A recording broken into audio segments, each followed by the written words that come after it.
je dirai, je vais entonner un cantique et il viendra.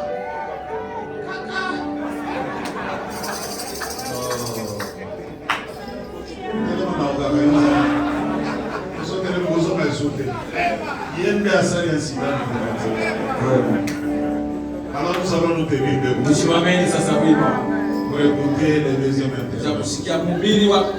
Avec nos mains levées à Dieu.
Pour cette grâce qu'il nous accorde d'être dans sa maison.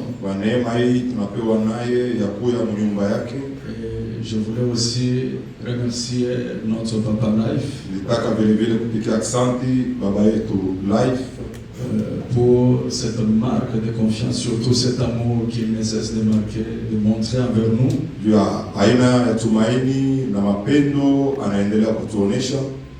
Je n'ai pas de mots appropriés pour définir l'amour de Papa Life envers moi.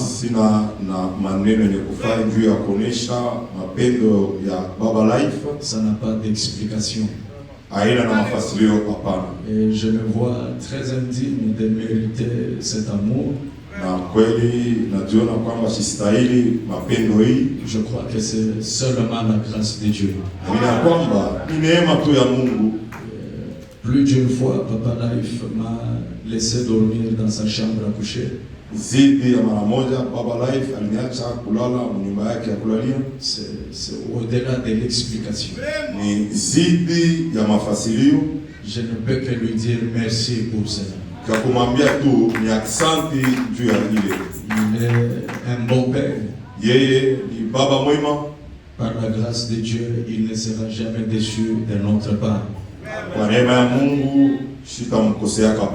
Amen. Amen. Et parler de lui, c'est bien. Mais il y a une autre personne qui est à mesure de voir une partie du corps que Papa Life ne peut pas voir. Cette personne-là voit le dos de Papa Life que lui-même n'a jamais vu. C'est Maman Feuf. Je voudrais dire merci à Maman Feuf. Acclamons pour cette maman. C'est une maman spéciale. Vous savez qu'elle est la femme des grands hommes. Mais quand vous êtes avec Maman Feuf, il faut qu'on te dise que c'est elle la femme de Papa Lifoko. Très effacée, très simple. Ça fait presque 10 ans ou plus que je vis dans sa maison. J'ai compris qu'elle ne force pas, c'est sa nature. Merci beaucoup, maman. De temps en temps, même si je l'appelle, tu vois, elle appelle. Comment mes petits enfants? Vraiment, maman. Que Dieu vous garde longtemps. Beaucoup a dit sur ce couple, mais nous n'avons pas le temps. Je prendrai même une avec mes ratés que je pouvais vous embrouiller ici, vous m'aimez toujours. C'est pour cela je vous dis, je vous aime. Je ne peux pas vous ignorer ni vous oublier. Maudit soit le jour que je vous manquerai du respect. Que ces belles salutations de votre fille Gracielle Mutombo. Mais papa, que Dieu vous bénisse. Alors, comme il y a peu de temps, on se tient debout. Nous allons lire en Ésaïe 14, verset 12. Pendant que vous cherchez ça, j'ai dit merci à mon grand frère Silas qui venait de prêcher.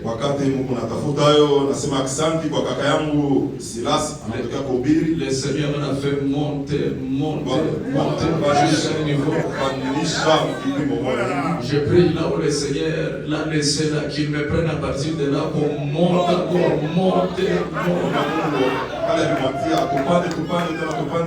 Amen. Ésaïe 14, verset 12.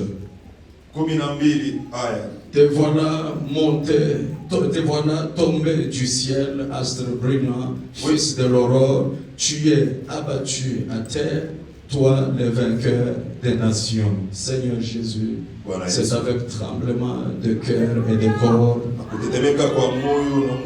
que je me tiens ici, Seigneur. Tu sais, et toi et moi, nous savons que je ne mérite pas. C'est ici que mes efforts en tant qu'humain doivent s'arrêter. Maintenant, toi, tu dois prendre relève. Viens, parle-nous au nom du Seigneur Jésus-Christ. Accorde le Père bien-aimé. Amen. Veuillez vous asseoir. Pendant que je demande à mes grands frères à la technique, vous savez, mes poumons ne sont pas au volume de Papa Life. Donc remontez, surtout les retours ici, remontez beaucoup, que je sois là, s'il vous plaît. Alors, je vais parler sur... Je reste dans le grand thème que notre papa a donné, le Saint-Esprit l'a inspiré. Alors, je vais parler sur les trônes immérités et ses avantages.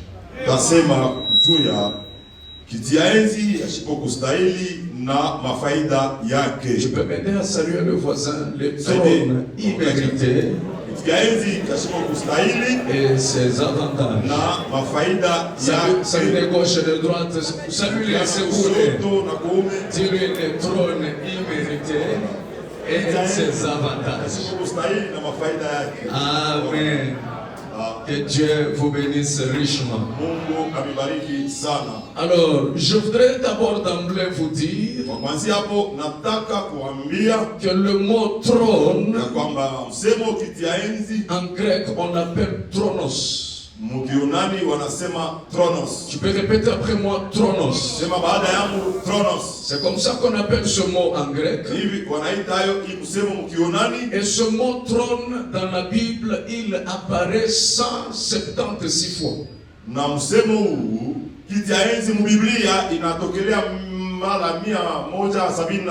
Je l'ai envoyé, on peut même vous le projeter comme je l'ai dit là. Alors c'est cité 176 fois dans la Bible. Deuxièmement, en Apocalypse, ce mot est cité 44 fois. Rien que pour le livre de l'Apocalypse. Comprenez que juste un seul livre d'Apocalypse cite le mot trône combien de fois? 44 fois. Je me suis posé la question, pourquoi on peut citer beaucoup de fois trône dans la Bible? Et vous savez, tout ce qui se passe dans la Bible n'est pas un hasard. En me posant cette question, j'ai compris que Dieu a plus de valeur. Le trône a plus de valeur aux yeux de Dieu Si Dieu a voulu que ça soit répété plusieurs fois, 176 fois dans la Bible,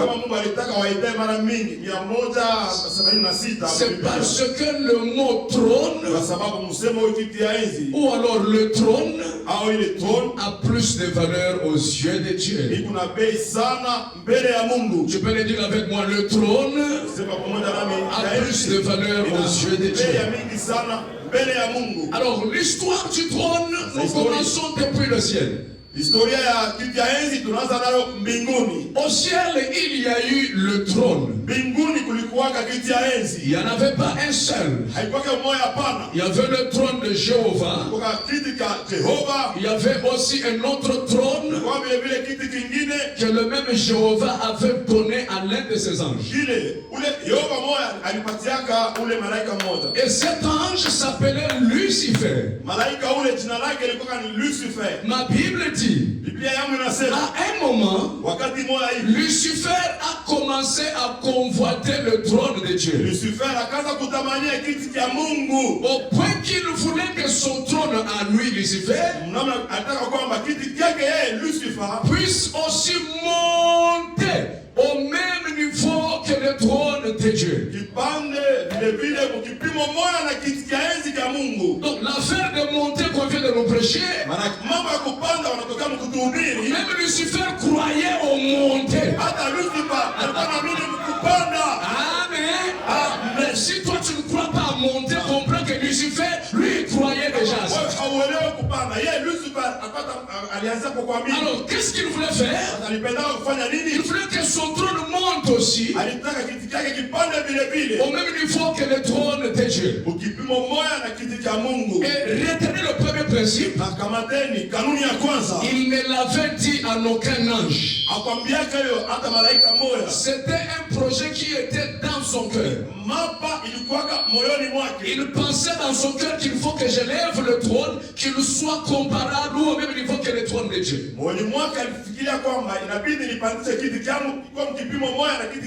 Sans avoir réalisé son projet, pendant que son projet était dans son cœur, Dieu voit déjà un plan pour le contrecarrer.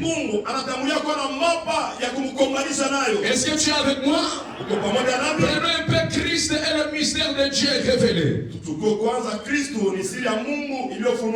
Au point 545, mon Branham dit, au commencement, Lucifer avait dans son cœur l'intention de réaliser au ciel une chose plus glorieuse.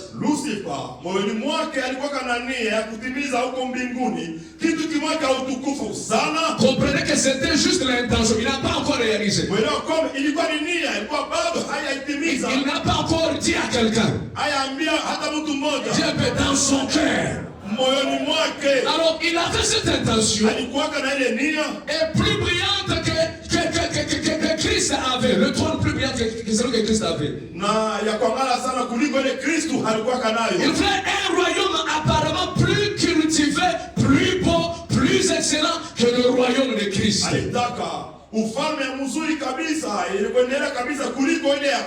J'ai dit mais monsieur Lucifer. J'ai dit monsieur Lucifer. Toi tu as déjà un trône qu'on t'a donné gratuitement. Au lieu de te contenter de ce que tu as déjà, tu as vu déjà le trône du maître lui-même. C'est la maladie que nous avons même dans les activités, même dans l'église. Tu branches quelqu'un à une coopération, à un business. Lui il vient, il désire qu'on puisse te dégrader et que lui prenne ta place. Ça montre déjà que tu es la sémence luciférique. Le pasteur t'a pris dans les rangs. Il t'a placé diable. Il t'a placé administrateur. C'est toi-même là. Tu cherches comment empoisonner le pasteur pour que tu deviennes le pasteur d'Élise. Tu opposais, c'est la sémence Salut les voisins. C'est la séance luciférique. Je vais parler. Écoutez donc question et réponse. Au point 5 à 69. Juste là, je pose les jalons, on va prêcher. Voyez-vous, Satan était le premier archange de Dieu. Il était au ciel. Jadis. Suivez. Il était la personne la plus importante au ciel en dehors de Dieu. Malgré ses honneurs, le monsieur, ça ne les suffit pas. Il était le bras droit de Dieu. Quant à la communion, il s'était enflé d'orgueil. Le premier être à avoir l'orgueil dans le cœur, c'est Satan lui-même. Par là, nous on comprend. Si parmi nous il y a un orgueilleux, ça ne demande pas de se poser des questions. On comprend sa descendance.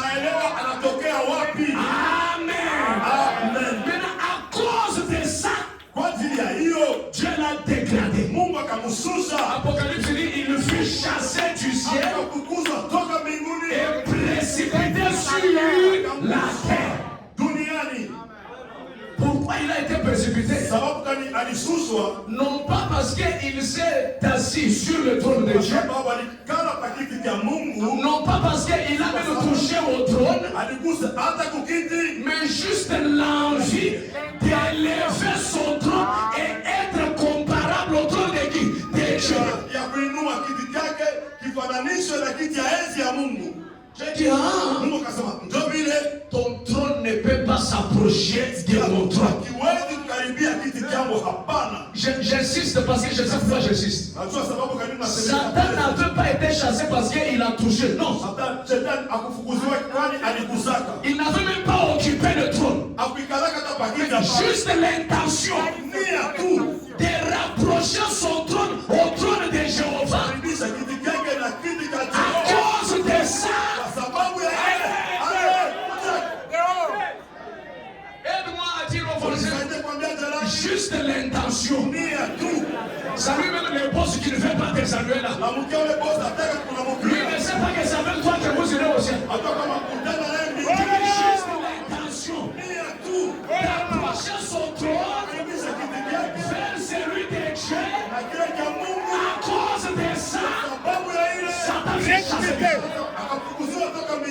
Pourquoi il fut chassé? Elle m'a dit Dieu est jaloux de son trône. Il fut chassé parce que Dieu est jaloux de son trône. J'ai lu dans la Bible, j'ai découvert que Dieu s'est présenté comme étant le Dieu jaloux 7 fois. Je suis le Dieu jaloux. Je suis le Dieu jaloux. Combien de fois? 7 fois. Je me suis posé la question pourquoi il se présente 7 fois. C'est là que j'ai compris. Il voulait que dans tous les étages de l'église, non, que personne ne s'approche de son trône. Est-ce que le peuple disait ici? Il voulait que dans tous les étages de l'église, il soit le seul occupant qui occupe lui-même son trône. Répète avec courage, Dieu est jaloux de son trône. J'ai envie de prêcher ce soir. Et vous m'avez beaucoup manqué. Avant moi, amen 3 fois. Amen. Amen. Amen. Bon. Qui a compris que Dieu est jaloux de son trône? Pendant les 7 âges de l'église, lui-même, il occupe son trône. Souvenez-vous de la femme qui lui lui a demandé, laisse que tes enfants soient à côté de ton trône. Même là, Dieu était toujours jaloux. Il a dit jamais. J'ai refusé avec ça depuis le ciel. J'ai chassé Lucifer à cause de ça. Attention, si tu veux que tes enfants soient vivants,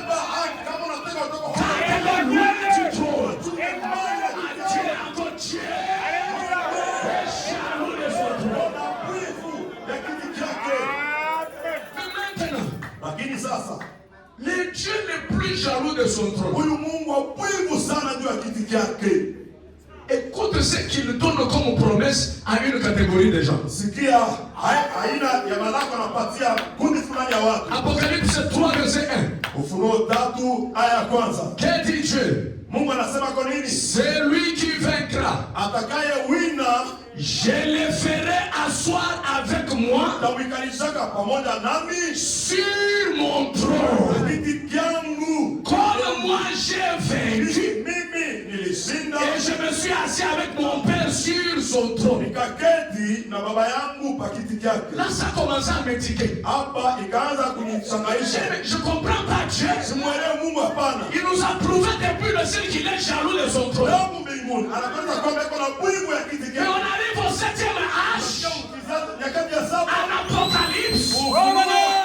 Dieu dit, non, il y a une personne qui aura la capacité non seulement de s'approcher du trône, mais il va s'asseoir. Est-ce que je parle bien? On dit qu'il y a une catégorie. Répète, il y a une catégorie des gens qui dépassent Lucifer.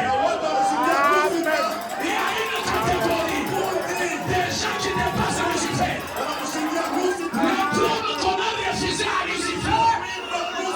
Mais il y a une catégorie, non seulement qu'ils vont s'approcher, mais ils vont s'asseoir. Ce soir, tu vas t'asseoir. Répète après moi, ce soir, je vais m'asseoir. Est-ce que le tableau commence à s'ouvrir un peu? La technique, aidez-moi mes amis, aidez-moi avec le son ici. Maintenant écoutez. Frère Branham m'explique. Quels sont ces gens-là qui vont réellement s'asseoir? Parce que l'Apocalypse a dit seulement qu'il y aura il n'a pas précisé. C'est là qu'il faut avoir un prophète. Des conséquences pour creuser et connaître réellement cette catégorie-là. C'est quel genre de personne? Exposé de cet âge de l'église. Donnez la citation rapidement, soyez rapide. Frère Branham montre réellement ceux qui vont s'asseoir. Parce qu'il y a beaucoup de gens sur la terre. Je vous dis déjà en avance, ce n'est pas tout le monde qui va s'asseoir. Branham lui parle conséquent. Par conséquent, personne ne s'asseyera sur le trône du Seigneur Jésus sans avoir vécu cette parole. Toutes vos prières, tous vos gênes, toutes vos repentances, quoi que vous apportiez à Dieu, rien de tout cela ne vous donnera le privilège de vous asseoir sur ce trône. Déjà par là, on comprend que les 100 jours de prière ne vous donnent pas accès au trône. Déjà par là, on comprend que les prières à la montagne ne vous donnent pas accès. Déjà par là, on comprend que crier Yesu, ça ne vous donne pas accès. Branham, quels sont ces gens qui doivent s'asseoir? Ce ne sera accordé qu'à l'épouse parole.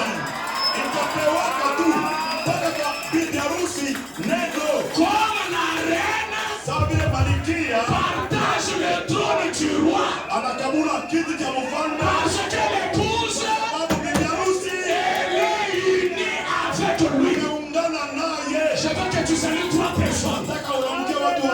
Il n'y a que l'épouse sur le trône. Non, salue les gens en désordre.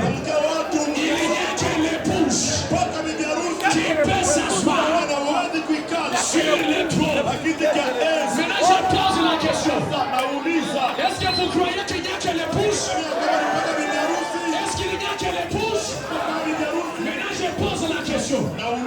Qu'est-ce que l'épouse? Il n'y a que l'épouse.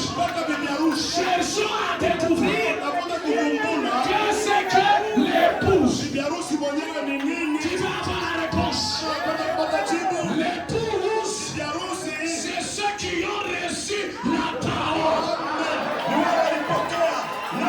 Et ce n'est pas n'importe quelle parole.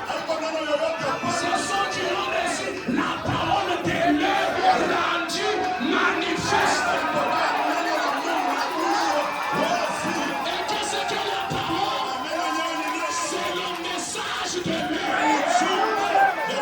Est-ce qu'il y a le croyant du message? Est-ce qu'il y a le croyant du message? Mais maintenant, qu'est-ce que le message? Maintenant, tu es un peu au voisin. Cher voisin, qu'est-ce que le message? Tu peux encore te déplacer. Cher voisin, qu'est-ce que le message? Découvrons le message. Quand on découvre le message, je commence à prêcher dans peine de minutes, j'arrête. Prenons le 4e saut. Le 4e saut. 378. Là, on cherche à découvrir qu'est-ce que le message. Frère Branham dit. J'ai aussi pris l'Apocalypse 10 pour montrer que le message du 7e ange, ce sera une personne à ces derniers jours.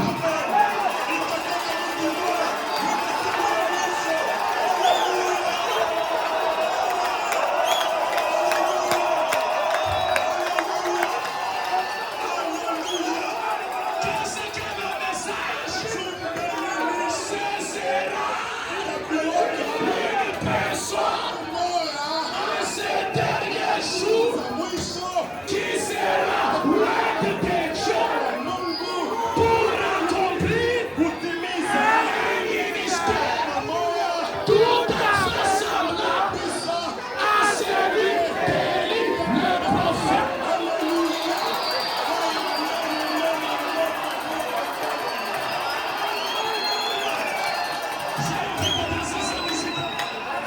Qu'est-ce que le message? Le message, c'est une personne. Un jour, le message a porté la cravate. Et le message est parti au printemps. Le message a prêché. Le message a dit il y a ici plus que ça. Le message a dit j'ai puissant dévaler. Le message a dit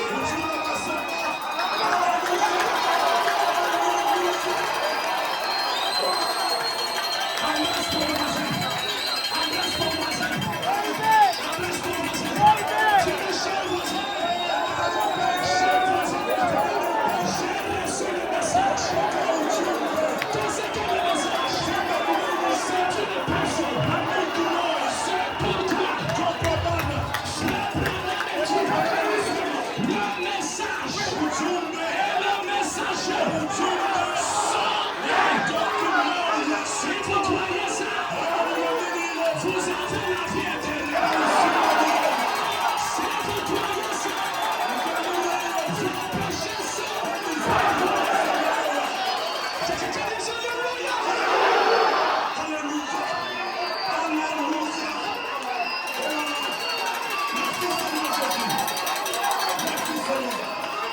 Alléluia.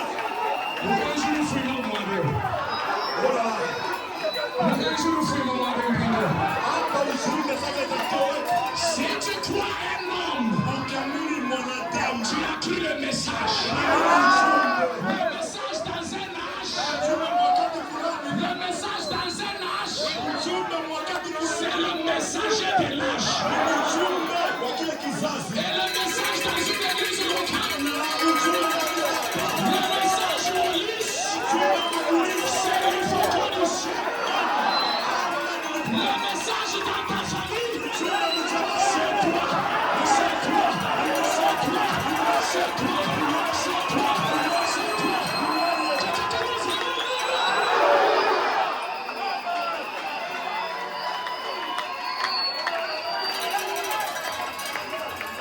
Je mets l'eau dans le radiateur. Avec un maille au radiateur.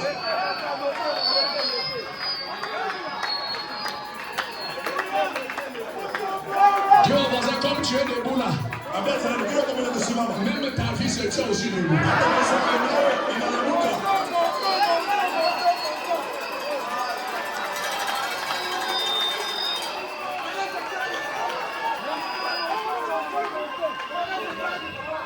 Il y a beaucoup de choses ici. À cause du temps, je suis obligé de couper certaines choses. Parce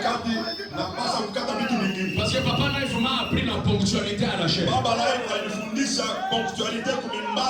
Retenez d'abord encore ceci. Le trône, ce n'est pas une chaise royale. Faut pas dire le trône, c'est un domaine de Dieu. Et ça, vous êtes avec moi? Et il dit ce domaine-là n'a pas de limite. C'est de l'éternité. Maintenant, Dieu décide de partager son trône avec l'épouse. Ça veut dire l'épouse occupe le domaine de Dieu de l'infaillibilité. Sans limite. Tu vas voir, tu es illimité. Tu es en désordre. On parle de toi, on dit comme tu me vois. Je suis illimité.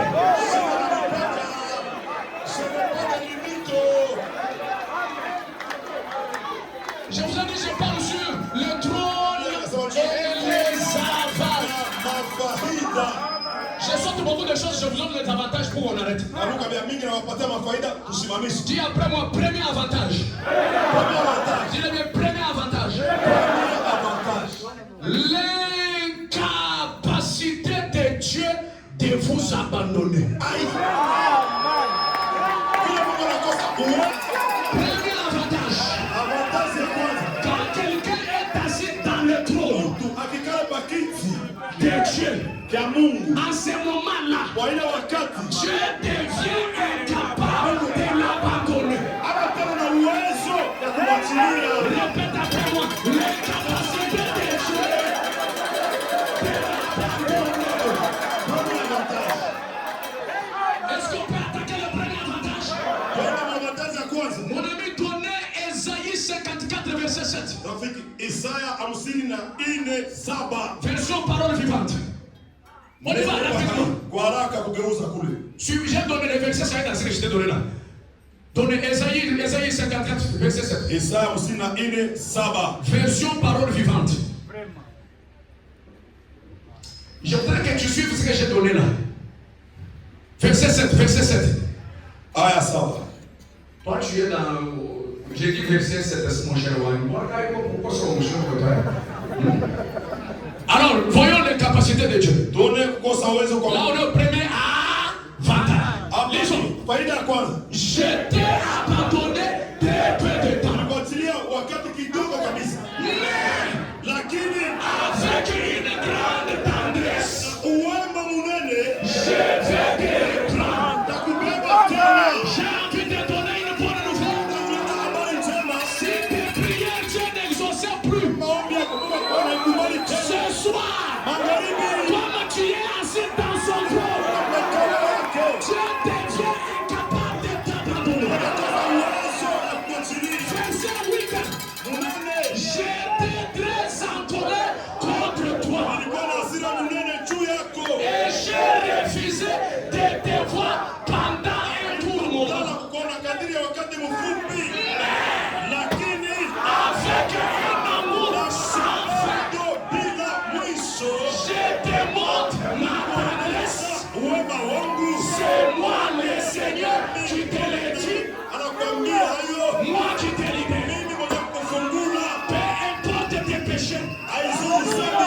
Même si tu as avorté, même si tu as tué quelqu'un, à cause du droit, Dieu devient incapable de t'abandonner. Dis au voisin, continue à parler de mes erreurs. Continue à parler de mes défauts. Mais quand Dieu me regarde, sans défaut, sans péché, sans erreur,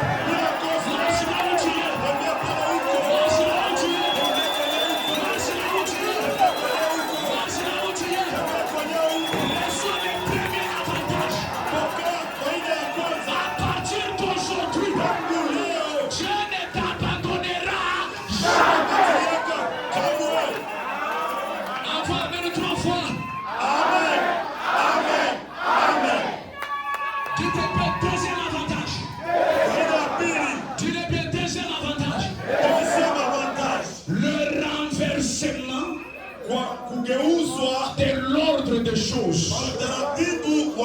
Tu l'as encore le renversement de l'ordre des choses. Remarquez, William Branham, quand il était encore chez Dr. Davis, avant qu'il ne reçoive le message de l'air, chez Davis, Branham était un croyant. Et Dr. Davis était son pasteur. Et il n'était pas pris en valeur chez Davis. Maintenant, remarquez, quand l'ange puissant est descendu, quand Branham s'est assis dans le trône, Dieu a fait le renversement de l'ordre des choses. Branham qui était un simple croyant sans valeur, il est devenu le messager de l'âge de Davis. Branham n'est plus seulement son pasteur, mais il est devenu son messager.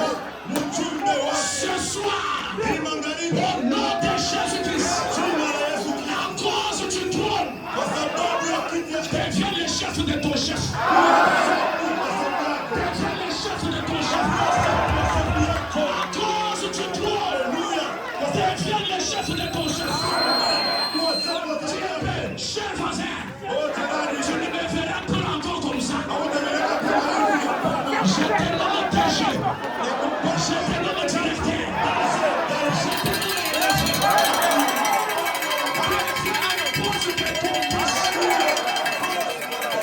ceux qui étaient les derniers deviennent les premiers. Monte à toi.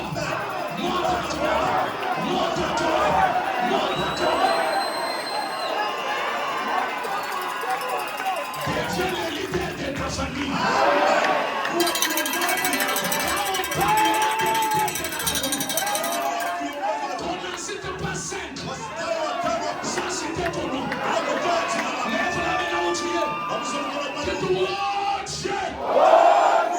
Je reçois le deuxième avantage.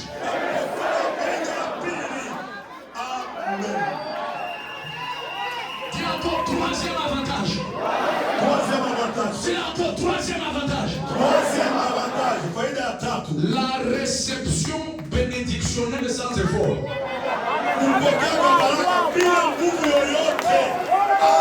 Est-ce que tu peux le dire avec fierté? Dis-le avec fierté. La réception bénédictionnelle sans effort. Tu ne fournis pas les efforts. En orange, là, il l'argent. Tu ne fournis pas les efforts.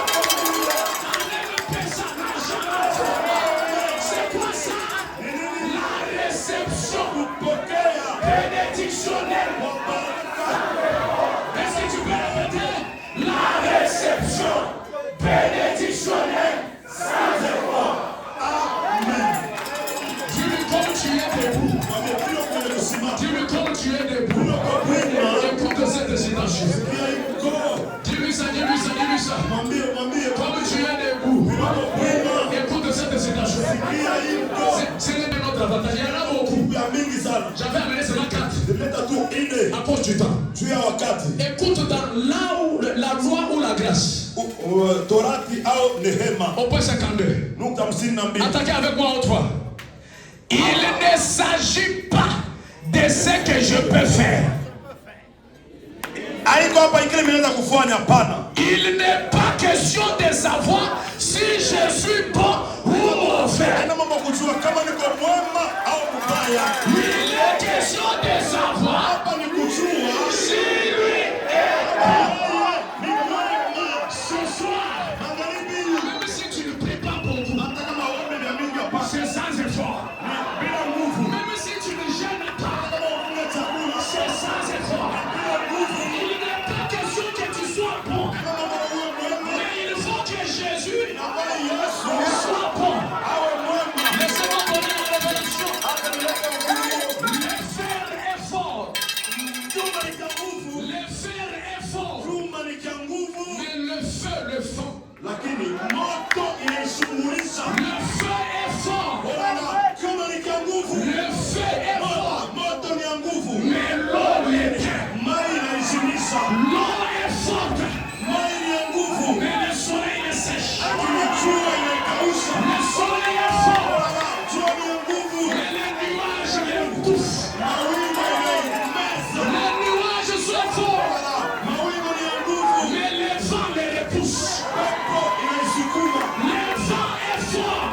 Mais la montagne les résiste. Les montagnes sont fortes. Mais l'homme les abaisse. L'homme est fort. Mais la mort les tue.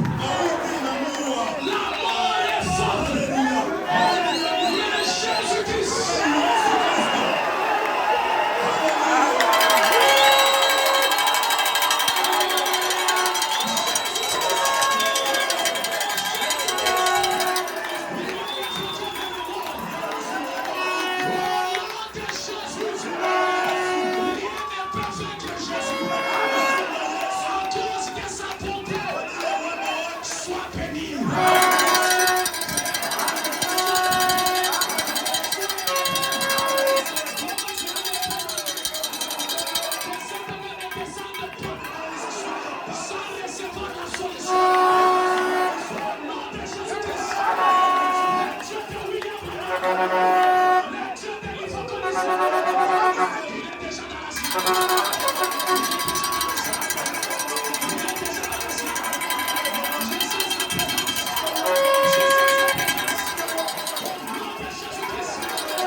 Soyez bénis, soyez élevés, soyez pardonnés. Je donne la bénédiction.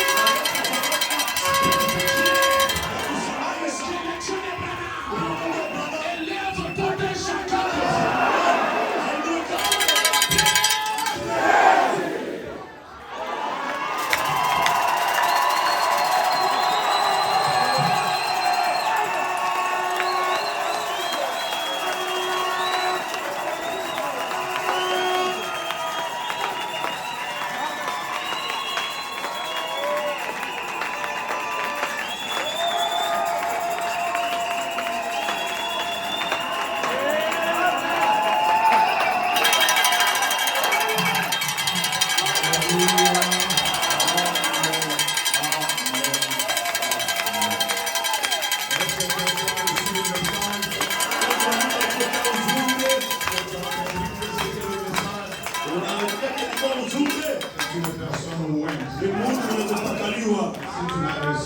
Na kama ulimpokea, tu fais partie de l'épouse. uko sehemu ya bibi harusi. L'épouse est seule. Na bibi harusi peke yake Il doit s'asseoir sur le trône. anapaswa kukala pa kiti cha enzi. Quand tu t'assois sur le trône, Na ukikala pa kiti ya enzi, tous les privilèges du trône. asili yote ya kile kiti. Parce que tu n'es pas si sûr. Kwa sababu unaikala yugu, Quand tu es assis, unakala gani, et tu commences à devenir le chef d'un domaine. unaanza kuwa shefu makao hivi. Est-ce que tu reçois des bénédictions? Tunapokea mabaraka. Alors nous allons juste rentrer dans la méditation.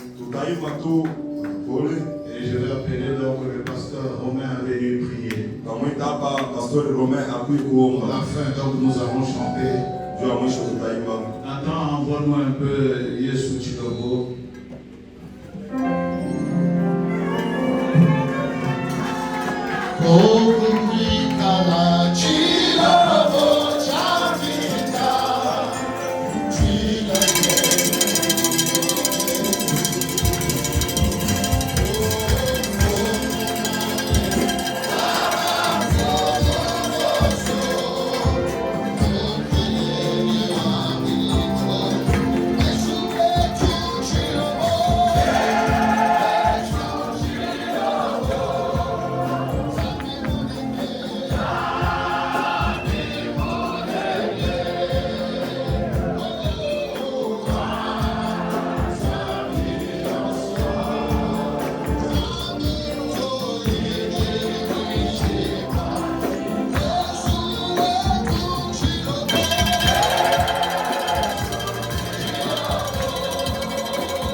Notre Père Céleste, toi le Dieu merveilleux, tu es le Dieu compatissant, ta grâce est grande sur nous, Seigneur. Tu es bon notre Dieu du monde, tu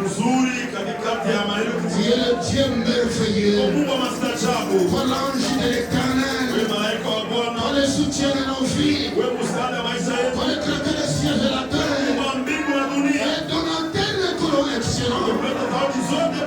Nous sommes venus devant ta présence. Ce n'est pas la présence d'un homme, mais c'est la présence de celui qui donne la force. Celui qui est autant présent. Le Dieu de prodiges et de miracles. Le Dieu qui parle, les choses arrivent. Le Dieu de William Maron de Branham. Nous les déclarons, Seigneur, que tu n'es pas au ciel, mais tu es sur la terre. Parmi les humains, Seigneur, on n'a pas écouté ta parole. Le reste, Seigneur, et que tu entres en scène pour agir. Nous avons le phénomène. Croyant que tu es le victorieux. Tu es vivant parmi les vivants. Tu es le ressuscité parmi les ressuscités. Tu es le Dieu, la parole faite chair. Nous te disons merci pour ce merveille. Nous te disons merci pour ta présence. Nous te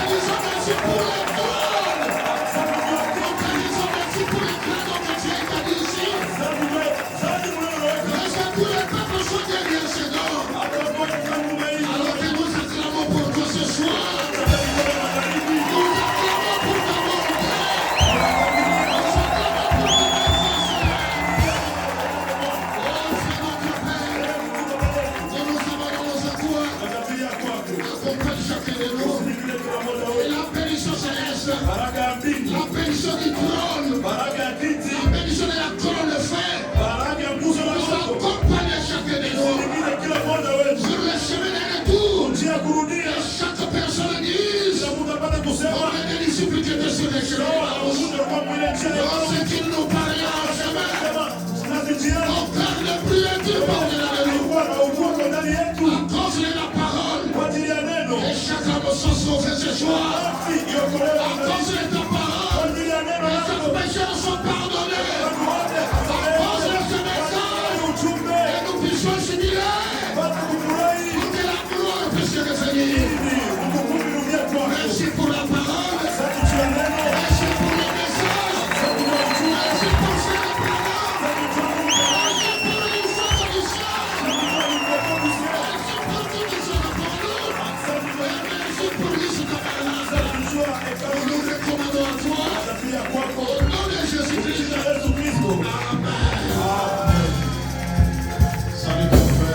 Dieu te bénisse richement.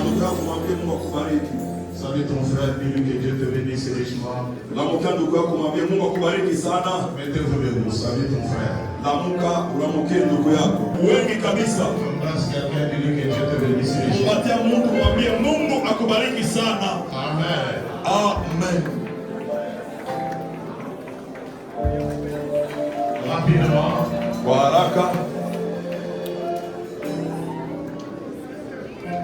Pasteur Ben va venir juste saluer Dieu et l'église là où il est. Nous acclamons le Seigneur pour l'homme de Dieu.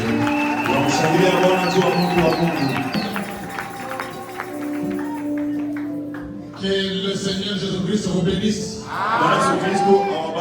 Nous sommes vraiment dans la joie de nous reconnaître que nous sommes dans le trône.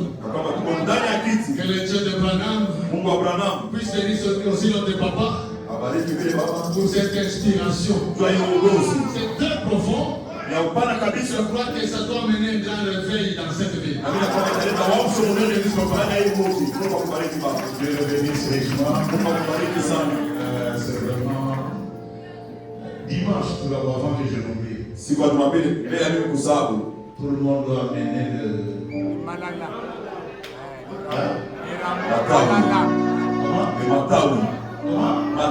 Matawi. Il y a ton frère dimanche, le Matawi. Et il y a une banane. Tout à fait. Et aussi, Atena. John Fisher qui est là, rapidement, j'ai dit bonjour aux frères et sœurs. John Fisher, Parce qu'on va la vie ici, le Seigneur nous bénisse richement.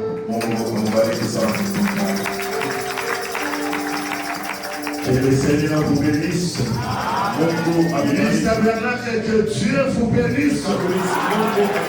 Mon bonheur est de savoir que vous vivez du temps du trône. Tu es un trône qui se définit au présent. Et ma joie ce soir, c'est d'être à côté.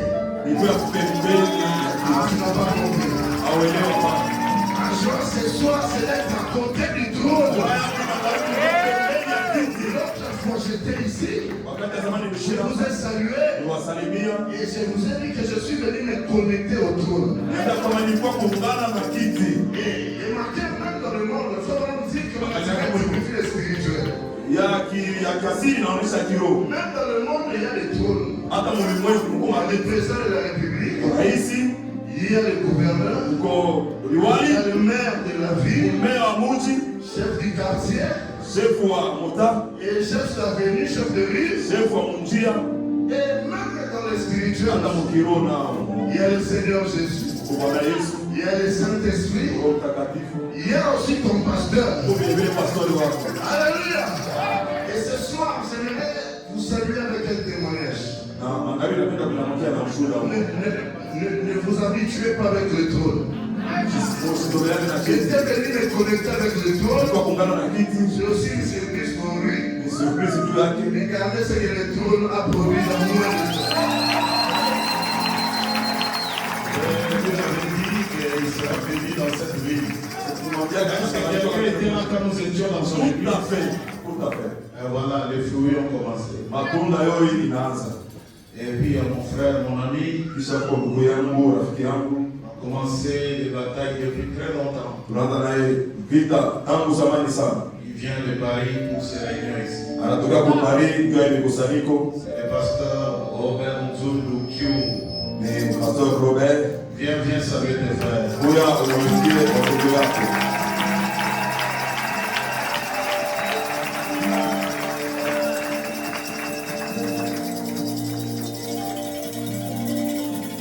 Shalom, l'église tabernacle. Shalom Ekalulis. Que Dieu vous bénisse. Mungu amebariki. Ma joie est grande Furaha yangu ni munene.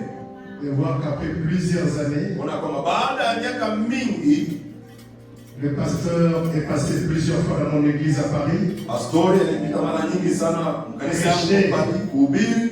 Mais moi, je ne suis jamais venu les visiter ici. Mimi sitakuyaka kumtembelea huku. Je lui avais dit cette fois-ci, Mwambia kwamba hiyo mara quand il sera à Lubumbashi, atakapokuwa Lubumbashi qu'il me fasse signe anijulishe pour que je vienne juste faire, comme on dit, une visite simple.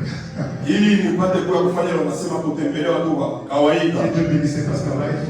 Mungu ambariki pastori Life. Comme nous sommes là, Vile tuko hapa je ne vais pas trop parler. lazima ya mingi hapana. Que Dieu le bénisse. Mungu ambariki. Shalom. Shalom. Bon, Vous avez vu les manières de l'Europe. unaona namna ya Ulaya. Je le voyais là tout fatigué, certainement c'est la chaleur qui est en train de le tuer. Nilimwona mkutoka hapa lakini hapa naona kivukutu kipo. Nous allons te chauffer, mon frère. Tutakupatia moto ndugu yangu. Tu repartiras là-bas chaud. Utarudia kule na moto.